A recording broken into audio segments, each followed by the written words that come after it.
सुपरफास्टच्या आई माझी लाडकी या कार्यक्रमात मी हार्दिक स्वागत करते। खरे तर हा कार्यक्रम तुमच्यापर्यंत आणण्याचा उद्देश हाच आहे की अकोल्यातल्या ज्या आदर्शयुक्त जोड्या आहे, मग ती मायलेकाची असेल किंवा मायलेकीची असेल, तर त्याच्यातून तुम्हाला काहीतरी शिकता येईल आणि मदर्स डे तितकाच तुमचा छान होईल। तर आज माझ्यासोबत फार अशी सुंदर जोडी आहे। अकोल्यातील प्रसिद्ध असं व्यक्तिमत्व आहे CA नीरज राठी सर, जे फाउंडर आहेत राठी करियर अकोलाचे। त्यांनी आजवर बऱ्याच विद्यार्थ्यांना घडवलाय, त्यासोबतच त्यांना शिक्षक रत्न अवॉर्ड सुद्धा मिळाला आहे। लोकमत आयकॉन अकोला, बुलढाणा आणि वाशिम तिन्ही जिल्हा मिळून त्यांना हा अवॉर्ड मिळाला आहे आणि टीचिंग एक्सलन्स अवॉर्ड सुद्धा त्यांना CMच्या हस्ते मिळाला आहे। तर असं हे प्रसिद्ध असं व्यक्तिमत्व आणि त्यासोबतच प्रगल्भ असं व्यक्तिमत्व माझ्या सोबत आहेत। हार्दिक स्वागत आहे सर। तर हा मेळ घडवून आणणं कारणच एक होतं की या दोघांमधील बॉन्ड तुमच्या समोर ठेवणं। तर पुष्पाजी सुद्धा माझ्या सोबत आहेत। आपण अशी छान अशी गप्पा गोष्टी करत यांचा जो बॉन्ड आहे, त्यांच्यातील जे नातं आहे ते आणखी खुलवणार आहोत। तर सगळ्यात आधी पुष्पाजींकडे मी वळेल। नीरज सरांचं जे व्यक्तिमत्व आहे, मी आताच त्यांचा परिचय दिलाय, तर बराच संघर्ष असतो। म्हणजे आज जे सक्सेस त्यांना मिळालं आहे हे दिसते आहे, परंतु त्याच्या पाठीमागची भूमिका एक आई म्हणून तुम्ही बघितली आहे, तर काय शेअर कराल? असं खास काहीच नाही केलं मी, पण तो स्वतःच इतका टॅलेंटेड होता की त्याने स्वतःहूनच सगळं मग आता ते रोजचं सगळं जे आपले घरकार्य असतात ते सांभाळून त्याला मी जे मला जसं वाटलं तशी साथ दिली। अभ्यास कर रे, लवकर उठ रे, शाळेत जायचं आहे, डबा करून देणं, बस इथपर्यंत मजल राहायची माझी। पण तो स्वतःच करून घ्यायचा अभ्यास वगैरे, हे सगळे मला खूप त्याच्यासाठी प्रयत्न नाही करावा लागेल आणि खूप लहानपणापासूनच हो, लहानपणापासूनच। एकदा की नाही आम्ही गावाला जात होतो खेड्यावर, हा अगदी लहान होता तो की नाही, असे नाव नसतात का पाट्या, तो वाचायचा, त्याला आम्ही म्हणायचा गप्प बस, बसू नको गप्प बस, तिकीट लागते। तर खूप जास्त असं त्याला काही काही करायचं, छंद उटपटांग असं काहीतरी करावं नवीन आपण, असं वाटत जायचं। जसे की तुम्ही सांगत होते की लहानपणापासून फार हुशार आहेत आणि कर्तबगार लहानपणापासूनच होते, आपसुकच सगळ्या गोष्टी करून पाहण्याची जिज्ञासा वृत्ती त्यांच्यामध्ये होती। परंतु तुम्हाला त्यांची एखादी आठवण आठवते का, की जसं लहानपणी जसे नीरज सर आज ते इतके मोठे व्यक्ती झालेत अकोल्यातले, पण तरी सुद्धा ती आठवण कायम आहे स्वभावामध्ये? एखाद्या स्वभावाची झलक की तो लहानपणी असा होता तर आजही असाच आहे? हा, थोडा असा म्हणजे उद्यमी होता, काहीतरी खोड्या करणं, हे करणं असा। जसं सकाळी उठायचा तो, आपण म्हणायचं अरे नीरज उठणं, चहा दूध झालं तुझं, दूध झालं तुझं। हा काय करायचा, ब्रश घ्यायचा आणि एखाद्या सोफ्यामागे बसून राहायचा किंवा कपाटाच्या मागे बसून राहायचा, मग हळूच यायचा, मग असा आपल्याला भीती नाही दाखवत का जोराने हाय म्हणून वगैरे, तशा प्रकारे करायचा। असं अजूनही तसाच खोडकर आहे, तसाच येतो, भक्कन करतो असं। ॲक्च्युली खरंच हे नातंच असं आहे की आईसाठी मुलगा अजूनही तितकाच छोटा असतो, तो कितीही मोठा झाला तरी। आता आपण नीरज सरांकडे वळूया। नीरज सर, अकोल्यामध्ये खरं तर CA या फाउंडेशन कोर्सची पायाभूत मांडणी करणारेच तुम्ही आहात आणि फार म्हणजे इतके विद्यार्थी घडवलेत, पण तुमची जडणघडण होत असताना त्याच्यामध्ये आईची भूमिका कशी होती? आता आईने किती म्हटलं की मी काही केलं नाही आहे किंवा मी त्याच्यामध्ये फक्त खाण्यापिण्याचंच लक्ष दिलं आहे, पण तुम्हाला एक सांगतो की आपल्यामध्ये जो कॉन्फिडन्स तयार होतो ना की मी काहीतरी आहे, लहानपणापासून जेव्हा आपण काहीच करत नसतो, तो कॉन्फिडन्स फक्त आईच्या नजरेत आपल्याला पाहायला मिळतो की माझा मुलगा कर्तबगार आहे, माझा मुलगा करू शकतो, तो सांगतो तो करेल ना, तो आणेल ना भाजी, तो देऊन तो करून घेईल ना, तो त्यांचं लक्ष। तेव्हा आईचे जे हे शब्द असतात ना, हे कुठेतरी आपल्याला असं बनवतात की नाही माझ्यामध्ये काहीतरी ताकद आहे। जेव्हा आपल्यामध्ये काही नसतंही तेव्हाही ती एवढा विश्वास दाखवते, तर तो विश्वास हळूहळू डेव्हलप होत जातो। आईची ती परिभाषाच आहे, ती नेहमी मुलांमध्ये असं दाखवते की माझा मुलगा काही करू शकतो। तर ही जी परिभाषा जेव्हा बरोबर कॅच होते ना, तर माणूस हळूहळू डेव्हलप होत जातो। त्याला माहीत असतं कोणी असू नसतो, माझ्या आईला विश्वास आहे माझ्यावर, मग मी करू शकतो। त्याच्या नजरेत पाहिलं की कॉन्फिडन्स वाटतो, मग तो कॉन्फिडन्स जो आहे तो आपल्याला कुठेतरी समोर नेण्यास मदत करतो। आणि माझ्यासोबत असं झालं आहे की प्रत्येक वेळी जिथे जिथे मला असं वाटतं की मी मागे होऊ शकतो, तिथे तिथे आईचे काहीतरी असे आपण म्हणतो ना की अतिउद्गार असतात, तसे म्हणजे अतिशयोक्ती उद्गार असतात, पण ते लाभतात ना। आईचे बोललेले जे आशीर्वाद आहेत, म्हणजे मी 2 जणांना 4 जणांना घेऊन शिकून राहिलो घरी, माझ्यात आवड आहे। बाबा माझे खूप चांगले प्रोफेसर आहेत, अकोल्यातले मॅक्झिमम डॉक्टर्स बाबांचे विद्यार्थी आहेत। तर ते हेरिडिटरी असेल काहीतरी, तुम्ही माझ्या मित्रांना घेऊन 4 चौघात घेऊन बसायचो तर माझ्या आईचे असेच बोबडे बोल की बेटा तू तर हळूहळू काय कर, जसे ते पुण्यामध्ये मोठे क्लासेस आहेत ना तसे क्लासेस होऊन जातील तुझे. आता ती आपल्या ओघात बोलून जायची, पण ते कोणत्या वेळेवर सरस्वती बसलेली असते काय माहीत. तेव्हा मला असं वाटायचं काय तू काही बोलते का गं मनात आल्यासारखं, पण ते तसं होईल हे आता ते म्हणजे समजू शकतो ना. कुठंतरी आईमध्ये आपण म्हणतो ना की देव असतो, तर आमच्या आईच्या खरंच सरस्वती माता आहे तिच्यामध्ये. ती जे बोलते ते आपोआप हळूहळू होणं चालू होऊन जाते. तर ते आशीर्वाद आहेत आणि तो विश्वास आहे तिचा, तो बरोबर कुठं ना कुठं तुम्हाला दिसून पडतो आणि त्याच्यामुळे सर्व काही आहे खरं सांगितलं तर. नाही, ते अगदी खरं आहे. आणि खरं तर त्यांनी फार मोलाचं असं सांगितलंय की आईचे जो आत्मविश्वास असतो, म्हणजे बालकाला लहानपणापासून तू नाही बेटा तू करणार, तो विश्वास तिला असतो आणि तो विश्वासच आत्मविश्वासाची निर्मिती करत असतो मुलांमध्ये. आणखी मला पुढचा प्रश्न तुम्हाला असं विचारावं असं वाटेल की मॅडम जेव्हा आता भाऊक झाल्या, त्यांनी सांगितले की तुमचा संघर्ष त्यांना दिसला आहे की तुम्ही किती संघर्ष केला आहे, पण तुमचा खोडकरपणा जो आहे तो अजूनही गेला नाही. आणि ते फार चांगली गोष्ट आहे की खरंच मोठं किती झालं तरी लहानपण जपायला हवं. तर ते कसं मॅनेज करता, म्हणजे कसं काय? ही जी खोडकर वृत्ती आहे ना, समजा आईने तेव्हा दटावलं असतं किंवा रागवलं असतं किंवा बाबांनी दाटवलं असतं तर कदाचित ती खोडकर वृत्ती संपली असती. पण यांचं नेहमी म्हणणं असं आहे की फक्त तुला जे आवडतं तसंच न राहता किंवा एक पर्टिक्युलर आपण म्हणतो प्रोफेशनल नेचरच न ठेवता हाही स्वभावधर्म ठेवावा लागेल आपल्याला. कुठे ना कुठे नंतर जेव्हा मुलं होतील किंवा बायको येईल किंवा आपण फॅमिलीमध्ये जातो तर इथे हा सर्व जे तुमचं सेन्स ऑफ ह्युमर आहे, प्रेझेन्स ऑफ माइंड आहे, ते कामी येतं. ते ह्या गोष्टी यांनी ॲक्च्युली ते म्हणतात की हा खोडकर आहे, पण यांनी त्या राबवल्या माझ्यामध्ये, यांनीच त्या डेव्हलप ठेवल्या, त्यांनीच त्या अशा जपून ठेवल्या आणि बरोबर त्याच्यावर उत्तर देणं, त्या गोष्टींबद्दल माझी तारीफ करणं चार चौघांमध्ये की हा असा वागतो, तो तसा वागतो.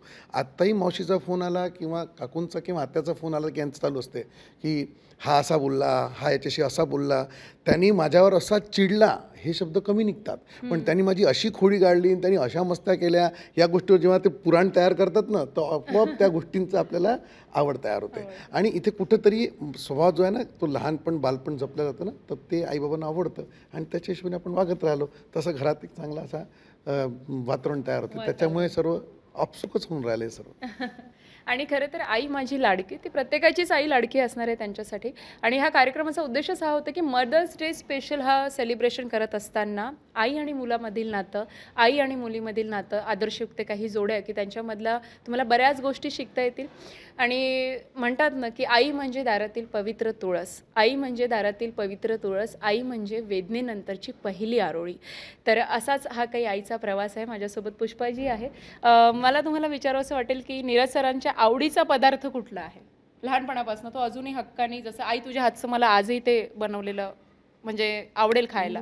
नाही, त्याला बहुतेक सगळ्या भाज्या बिज्या आवडतात माझ्या हातच्या. लोणचं, लिंबाचं लोणचं खूप आवडीने, हां तेच. आंब्याचं म्हणा किंवा जेही लोणचे वगैरे, आणि आवडतात असं सगळं जे मसाल्याच्या भाज्या वगैरे अशा खूप आवडतात त्याला. आजही हट्ट करतात एखाद्या वेळेस असं पूर्ण, म्हणजे तिथे ते संचालक आहेत पण घरी आल्यानंतर मग मम्मा वो आपके हात की वो सब्जी. हां, वो सब्जी बना दे, कच्चा चिवडा बना दे. आमच्या आईकडे कच्चे मुरमुरे आणि फुटाणे, कच्चे शेंगदाणे, त्याचा कच्चा चिवडा बनतो, त्यात फोडणी नसते. तर तो त्याला आजही आवडतो, आजही करते मी. आम्ही सगळे मिळून खातो असं गोल घेरा. आमच्या घरी एक पद्धत आहे गोल पदार्थ म्हणजे कसं असतं, आई इच्छा झाली असं आई आज तुझी आजची भाजी कर बरं, त्याचा एक वेगळा आनंद भेटतो मला, त्या चिवड्याचा एक वेगळा आनंद भेटतो. आणि म्हणजे आम्ही सर्व सोबत बसून खातो त्याचा एक वेगळा मजा येते. आणि आईच्या हातची चव शेवटी ती तशीच राहणार. लहानपणापासून ती टेस्ट डेव्हलप झालेली असते ना, बालपणापासून जी टेस्ट असते ती आठवतेच की नाही आपल्याला. आणि आमच्याकडे बहुतेक कसं आम्ही गोल करून बसतो, सगळं बसून जेवतो, बहीण भावंडं मावश्या सगळ्याला ते कोणामध्येच काही कमी जास्तपणा नसतो. मी हेच म्हणते त्याला, मला मान कमी दिला तर चालेल पण आलेल्याला मान भेटलाच पाहिजे, त्याचं स्वागत झालंच पाहिजे, तिथे काही खाण्यापिण्याची कमतरता भासली नाही पाहिजे. अतिथी देवो भव. हां हां, मला ते आवडतंही, खरंच आवडतं, मनापासून आवडतं. मला कधीच कंटाळा नाही येत की कोणी आला तुम्ही स्वयंपाक कसा करू. एकटी करता येतो कंटाळा, पण लोकांकरता नाही येत. म्हणजे आणि याच्याकरता तर माझा प्राणी आणि तो आहेच तसाच. आणि तुम्ही एक किस्सा पण सांगितला होता, जसं सायकलनी त्यांचा प्रवास तुम्ही बघितला, त्याविषयी काय सांगा? तो असा, जेव्हा हा ट्युशन घ्यायचा ना, ट्युशनला जायचा ना, यांनी पहिले सायन्स घेतलं होतं, कॉमर्स नव्हतं घेतलं. मग हा ट्युशनला जायचा, तर अशी इतकी काही ऐपत नव्हती किंवा विचार समजा याच्या बाबाचे की आतापासून याला गाडी हातात नाही द्यायचं, याचं वय अजून व्हायचं आहे त्या गाडीच्या चालवण्याचं, ते पण खूप आहेत याच्या वडिलात. हा 36 किलोमीटर सायकलीने रोज करायचा. 36 किलोमीटर? हो, सगळ्यांचं रागाड्या, म्हणजे जुनं शहर हे ते. तर तो सायन्सच्या ट्युशन होता त्यांना, तो 36 किलोमीटरचा प्रवास करून घरी यायचा. शिकून. बापरे.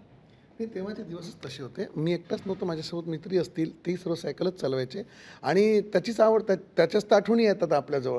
म्हणजे त्याचं कधी असं खंत वाटत नाही की बाबा आपण सायकल चालवत होतो. फक्त असं आहे की मेहनत करत राहायचं, मस्त फळ मिळतं. आणि बाबांचे प्रिन्सिपल्स होते, काही मागितलं असतं तर काही दिलं असतं त्यांनी मला, असं काहीच विषय नव्हता. पण ते सायकलीमध्ये जी एक आपल्याला जी शिकवण भेटली ना, मेहनतीसोबत अभ्यास करायची किंवा ते सर्व दिले. आणि त्याच्यानंतर जो घरी येऊन थकायचा नंतर जो आई जे आपल्याला खायला प्यायला द्यायची किंवा लाड करायची की नाही रे माझा बाळ थकलेला आहे, तर त्या कशा काय झाल्या असं समजा सायकल नसती तर त्या सायकलीच्या आठवणी त्या जास्त चांगल्या वाटतात अजूनही. यांना असं वाटतं की त्रास झाला त्याचा, पण त्याच्यामुळे खूप शिकलो आपण आणि मला खूप आनंद झाला त्याच्यात. नाही, आणि ते अगदी बरोबर आहे. तुम्ही सायकलचाच किस्सा काढलाय, जसं आता तुम्ही एवढे विद्यार्थी घडवतायत आणि तुम्हाला माहिती आहे सध्या सोशल मीडियाचं जग आहे. मुलांनी तोंडातून काढल्यानंतरची गोष्ट लगेचच पॅरेंट्स देतात, पण एक तुम्ही स्वतःही पॅरेंट आहात आणि आई तुमच्यासोबत आहे.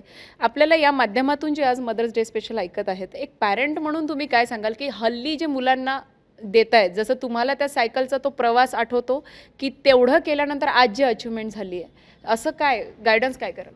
नाही, हा प्रश्न माझा खूपच जवळचा आहे. मी प्रत्येक पेरेंटिंगच्या सेमिनारमध्ये वगैरे सांगतो की मुलांचे तर हट्ट पुरवावेच लागतील सर. तुम्ही नाही पुरवले ना तर तो बाजूच्या मुलाचा मोबाईल घेईल, तुम्ही त्याला गाडी नाही दिली तर दुसऱ्याची गाडी मागेल आणि तो म्हणजे त्याला जे करायचं करेलच, नो डाऊट. हट्ट पुरवावेच, पण त्यासोबत नाही ऐकायची सवय द्यायची त्यांना, किंवा हे भेटणार नाही. एकदा तरी तुम्ही त्याला नाही सांगा. माझं कसं म्हणणं असतं प्रत्येक पेरेंट्सना की आता कधी कधी मुलांना मी रागवतो किंवा एखाद्या वेळी हातही उचल द्यावा लागतो.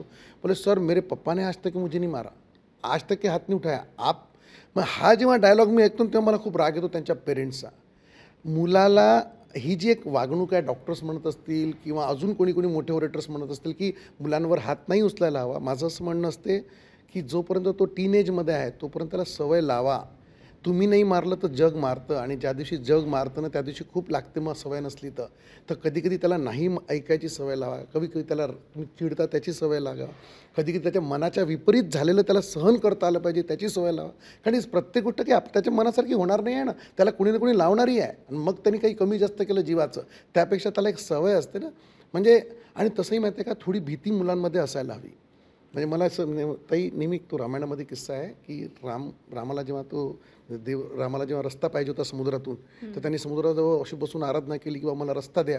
तर समुद्राने 2 दिवस त्यांच्याकडे काही लक्षही दिलं नाही. जेव्हा प्रेमाने मागितलं, मग रामाला राग येतो आणि मग तो धनुष्यबाण काढतो आणि जसा काढला तसा मग समुद्रदेव वरती येतो की नाही माफ करा, रस्ता असा असा वगैरे वगैरे जो विषय आहे समोरचा. मग तेव्हा राम म्हणतो, बोले राम सकोप तब भयबिन होईन प्रीत. म्हणजे तुम्ही चिडल्याशिवाय किंवा तुम्ही राग नाही केला तर तुम्हाला लोक प्रेमही करत नाही. तर तसा थोडासा राग, थोडासा तुमचा तो दबदबा घरात असायलाच हवा मुलांवर, त्याशिवाय मुलंही तुम्हाला किंमत देणार नाही. आणि तुम्हाला असं वाटतं की मी खूप प्रेमाने राहिलो तर खूप मुलं रिस्पेक्ट देतील. म्हणजे मी आईलाही सांगतो, बाबांनाही, म्हणजे जे मुली पेरेंट्स आहेत, आईवडिलांनाही सांगतो, तुम्ही प्रेम खूप खूप करा, पण त्यासोबत तुमचा एक दबदबा असू द्या, एक भीती असू द्या. ती रिस्पेक्टयुक्त भीती असते, नो डाऊट, आदरयुक्त भीती असते, पण ती ठेवायला पाहिजे, ती गरजेची आहे. माझ्यावर आईचं मनात तेवढं दडपण नव्हतं. आई आमची खूपच प्रेमळ आहे, पण बाबांचं खूप दडपण राहायचं. बाबा प्रोफेसर आहेत, बाबांना थोडीशी असं कमी जास्त चालायचं नाही. आम्ही मारही खाल्ला, मार खाल्ल्यावर मस्त झोपले आम्ही मस्त आनंदात. पण तो एक वेगळेच दिवस होते ते, मार खायचं, झोपायचं, परत उठायचं, परत मस्त्या करायच्या आणि मग ते आईचं कवटाळणं. म्हणजे आईला तर विश्वासच आपल्या पोरावर अगणित, तर त्याचा पुरेपूर फायदा घ्यायचा. पण तो जो दबदबा आहे ना तो राखला पाहिजे, थोडाफार तरी, कमीत कमी. मी तर कधी कधी कारणं शोधतो माझ्या मुलाला रागवायचे, की काहीतरी कारण भेटून त्याला रागवतो. म्हणजे त्याला असं, म्हणजे मला पाहायचं असतं की बा तू माझं अजूनही ऐकण्यात आहे की नाही आहे. एक तेही असतं आणि दुसरं ती असते की त्याला सवय लागली पाहिजे की काहीतरी टोकलेलं बोललेलं चालायला पाहिजे.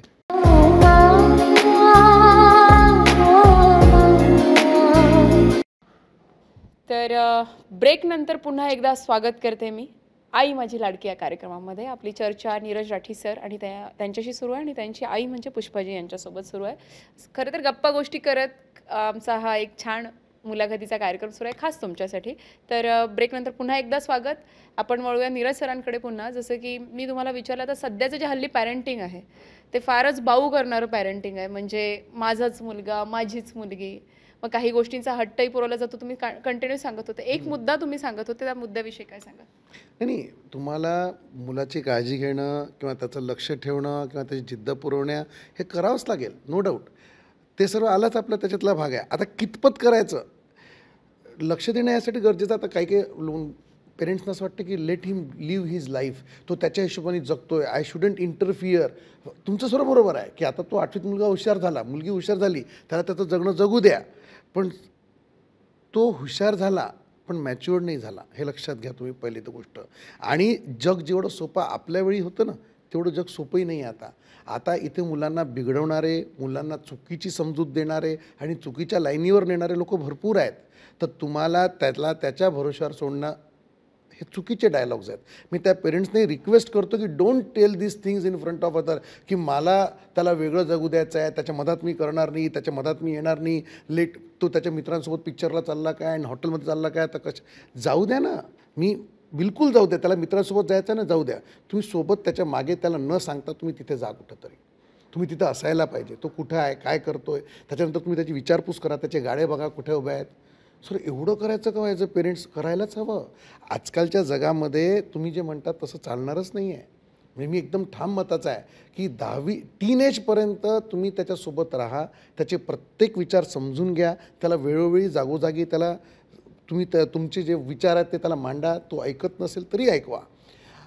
आता तुम्ही आपण लहान होतो ना, आपल्याला माहिती आहे की आईबाबा जेव्हा सांगायचं आपल्याला असं जास्तीचं वाटायचं, पण त्या गोष्टी आपण विसरत थोडी होतो. कुठेतरी त्या डोक्यात कुठेतरी फिरायचं की नाही आईने असं म्हटलं आहे, बाबांनी असं म्हटलं आहे, तसं म्हटलं आहे. तर ते जे आईपण आहे ते चालू राहायचं की बाई मी बोलणारच, एक गोष्ट 3दा बोलेलच, 2दा बोलेलच, 4दा बोलेलच. तो बोर होतो माझ्या गोष्टींनी, काही बोर होत नाही. त्याला ती सवय आहे, ती राहू द्या. आई आईसारखीच पाहिजे, ती बोलणारीच पाहिजे, ती कंटिन्युअस टोकणारीच पाहिजे. बाबांचं काम करतात, आई आईचं काम करते. तुम्हाला मागं लागावंच लागेल. तर तुम्हाला मागं लागावं लागेल, त्याला तुम्ही सोडू शकत नाही. त्याच्यावर लक्ष देणं हे तुमचं काम आहेच. हे असं विचारच ना करू की आता मुलं बरं करिअर घेतानाही पेरेंट्स म्हणतात की मी त्याला त्याच्या हिशोबाने घेऊ देतो. अरे त्याला त्याच्याबद्दल समजतच नाही आहे ना, तो 16 वर्षाचा आहे आता. त्याला काय समजतं माझ्यासाठी काय चांगलं आहे आणि काय वाईट आहे. जेवढे आई समजू शकते तेवढा तो समजू शकत नाही, का जेवढे पेरेंट्स समजू शकतात तेवढं त्याला समजच नाही आहे. हां, त्याला त्याच्या हिशोबाने करू द्या, पण त्याला सर्व दाखवा, जग दाखवा की हे असं आहे, डॉक्टर असं आहे, इंजिनियर असं आहे, चार्टर्ड असं आहे, आर्किटेक्ट असं आहे, हे असं आहे. त्याला 10 ठिकाणी न्या, त्याला 10 ठिकाणी पाठवा आणि नंतर let him take his decision. पण त्या डिसिजनवरही तुमचं काहीतरी प्रभुत्व असू द्या. कुठेतरी माइंड सेटिंग म्हणतो ना, पण ते सेट करत जायचं, त्याचा हा तुमचा रोल आहे.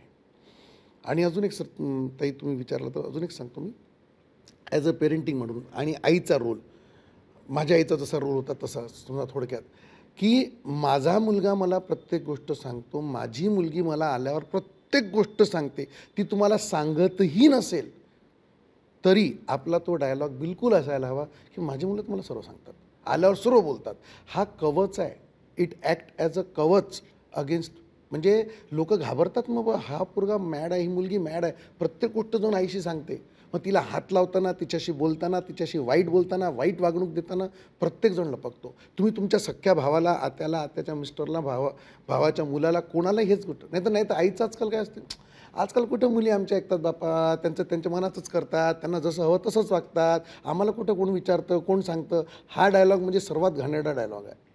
स्पष्ट म्हणतो, म्हणजे मला इतकी चिड आहे या डायलॉगची. जेव्हा पेरेंट्स म्हणतात तेव्हा माझे मुलं मला प्रत्येक गोष्ट सांगतात, ती सांगू न सांगू तुमचा डायलॉग हा असायलाच हवा. आणि त्याच्यामुळे काय होतं ताई, की एक असा बॉन्ड तयार होतो मुलांमध्येही मुलींमध्ये, की बा माझ्या आईला किती विश्वास आहे माझ्यावर, मी कसं खोटं बोलू. आता जेव्हा आई माझ्यावर 4 चौघात एवढं स्पष्ट बोलते तर मी कशाला लपवू त्या गोष्टी. तर ऑटोमॅटिकली तो जो आईचा जो रोल आहे ना, हा असा डेव्हलप होत जातो. आणि तो रोल खूप महत्त्वाचा आहे. तिला वेळ द्यावंच लागेल, तिला ऐकून घ्यावंच लागेल आणि तो मेसेज बाबांपर्यंत पोचवावाच लागेल. हे सर्व असायला हवं. आणि खरं तर या माध्यमातून फार असं सुंदर मेसेज पण तुम्ही दिला आहे. आणि मदर्स डे निमित्त तुमचा सुद्धा काय मेसेज असेल?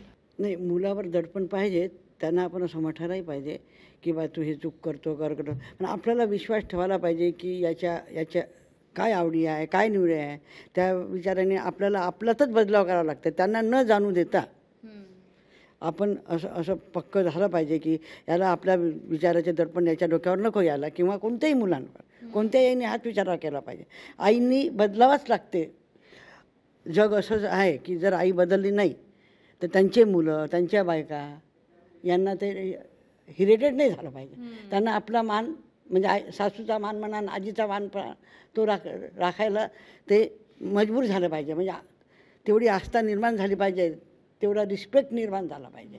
मजबूर नाही, रिस्पेक्ट, आदर असणं फार गरजेचं. हां, तर आतून आदर पाहिजे, तो बाहेरून नाही. आतला आदर आनंद वेगळा असतो. तर असं प्रत्येक आईला तेवढं तर करावंच लागेल. त्यांच्या आवडीनिवडी परखून त्यांना त्या गोष्टीची व्यवस्था करून द्यायची. त्यांना काय आवडते, याला खाण्याचं, पिण्याचं, अभ्यासाचं, फिरायचं. जसं नातवंडांना एखादा हट्ट केला का आजी मला असं करून द्या, तर आजीने ते करूनच द्यायला पाहिजे. आता मी आजी झाली ना, मला आहे ना नातवंड 2. बरोबर. तर फार असं महत्त्वाचं यांनी सांगितलंय की बदलत्या काळानुसार तुम्हाला सुद्धा तुमच्या मुलांप्रती बदलावं लागेल, कारण त्याच्यामुळे तो बॉन्ड आणखी घट्ट होणार आणि बाहेर शेअरिंगपेक्षा ते शेअरिंग आई आणि वडिलांसोबत जास्त वाढणार असं असेल. मी नीरज आठी सरांकडे सुद्धा वळते की आज मदर्स डे आहे, तर आईविषयीची एक फिलिंग आम्हाला सांगा आणि काय मेसेज असेल. आईबद्दलच्या फिलिंग्ज अशा शेअर करताच येत नाही आपल्याला, त्या बोलायला गेलो तर गहीवरून येईल. पण एक गोष्ट पक्की आहे की आईशिवाय जगच नाही. म्हणजे मी तर सांगेल, एक ते गाणं आहे ना, जनरली ते रोमॅन्टिक गाणं म्हणून म्हणतात की मैं तेरे बिन रह नहीं सकता, तेरे बिना क्या वजूद मेरा. यानी अगर तुझसे जुदा हो जाऊंगा, तुझ्यापासून दूर गेलो तर मी माझं अस्तित्वच राहणार नाही आहे. आणि तू आहे म्हणून अस्तित्व आहे. आणि आईमुळेच अस्तित्व तयार होतं आणि आईसोबतच ते अस्तित्व टिकवायला पाहिजे. माझ्या तोंडातून कधी जन्मात निघणार नाही की मी आई बाबा माझ्यासोबत राहतात. मला हेच बोलण्यात नेहमी प्राऊड राहील की मी माझ्या आईबाबांसोबत राहतो आणि हे त्यांच्यासोबतचं माझं अस्तित्व आहे ना, तेच माझं अस्तित्व राहायला पाहिजे. आणि तसंच राहिलं तरच आनंद राहील माझ्या मनात तरी. माझ्या फिलिंग्स एकदम क्लिअर आहे त्यांच्याबद्दल की हे समजा आनंदी आहेत तर मी आनंदी आहे, माझा परिवार आहे. आणि नशीब असं चांगलं आहे माझं की माझी जी मिसेस आहे म्हणजे करुणा राठी ॲडव्होकेट, तिला बघूनही आता यांच्यासोबत राहून मला हे समजलं की आई आणि बाबा कसे असायला हवे. आणि तिला बघूनही आता समजतं की आई बाबा कसे असायला हवेत. तिची जी वागणूक मुलांबद्दल असते, तिचं जेवढं फ्रीडम असतं, तिने किती मुलांना आटोक्यात ठेवलं आणि कसं गरजा पुरा केल्या आहेत. म्हणजे या दोघींना पाहून असं हळू वाटतेच मॅडम की कशी आई असायला हवी आणि कशी आई आहे अजून. तर त्याचं सर्व असं एकदम आमच्या घरात. आणि सर्वात महत्त्वाचं म्हणजे जो एक की होल्डर आहे ना आमच्या घरी, बाबा प्रोफेसर एन के राठी, त्यांनी खूप विद्यार्थ्यांना शिकवलेलं आहे. तर यांच्या देखरेखीमध्ये आई म्हणा किंवा सून म्हणा किंवा मी म्हणा, आम्ही वाढत आहे आणि त्यांच्या देखरेखीमध्ये आम्ही आमच्या मुलांना वाढवत आहे. तर हा जो एक बॉन्ड तयार होतो ना, त्याच्यामुळे सर्व खूप सुंदर वाटतं. आणि प्रत्येकाला एक सांगू शकतो मॅडम मी, म्हणजे आज आता मदर्स डे आहे, माझी एक रिक्वेस्ट आहे सर्वांना की तुम्ही जोपर्यंत आपल्या आईवडिलांच्या हिशोबाने वागता, त्यांच्या हिशोबाने जेव्हा राहता, तेव्हाच त्याच्यामध्ये डेव्हलपमेंट होत राहतं. तुम्ही स्वतःचं अस्तित्व स्वतः वेगळं सिद्ध करायचं. लोक म्हणतात, मोठे मोठे ओरेटर्स येतात, म्हणतात की तू काहीतरी जगात घराबाहेर निघ, बाहेर पड, तू मोठा होणार. I agree. पण मोठं होताना यांची थाप मॅडम, एक रेकी असा एक विषय असतो, एक सायन्स आहे, रेकी सायन्स आहे की त्याच्यामध्ये असं असतं की जेव्हा कोणी आपलं एकटं पूर्ण सर्व एकवटून जेव्हा आशीर्वाद देतो किंवा इथून अशी रेस पडतात, तर ते कुठंतरी आपल्याला डेव्हलप करतात. मला बाकी तेवढं समजत नाही, पण मला एवढं माहीत आहे की जेव्हा आपण आपल्या आईबाबांच्या समोर गुडघे टेकवून जेव्हा आपण नमस्कार करतो की मी तुमच्यासमोर गुडघे टेकवले, आणि जेव्हा आपण आशीर्वाद घेतो तर महिन्यातून 30दा तुम्ही आशीर्वाद घ्या, 30दापैकी एकदा तरी असं होईल की ते सर्व शक्तीनुसार तुम्हाला रेकीमधून तुम्हाला ते सर्व तुमचे अवयव म्हणा की तुमचा मानसिक त्राण म्हणा, हे सर्व दुरुस्त करणारे आशीर्वाद तुम्हाला भेटतात. ते तुम्ही घेत राहायला पाहिजे आणि त्याचा तुम्हाला नेहमी फायदा होत राहील. आता जेव्हा हा CA झाला, समजा मोठा झाला, आता याची करिअर कसं काय करायचं, जेव्हा ही वेळ आली तेव्हा हा म्हणे मी राहील तर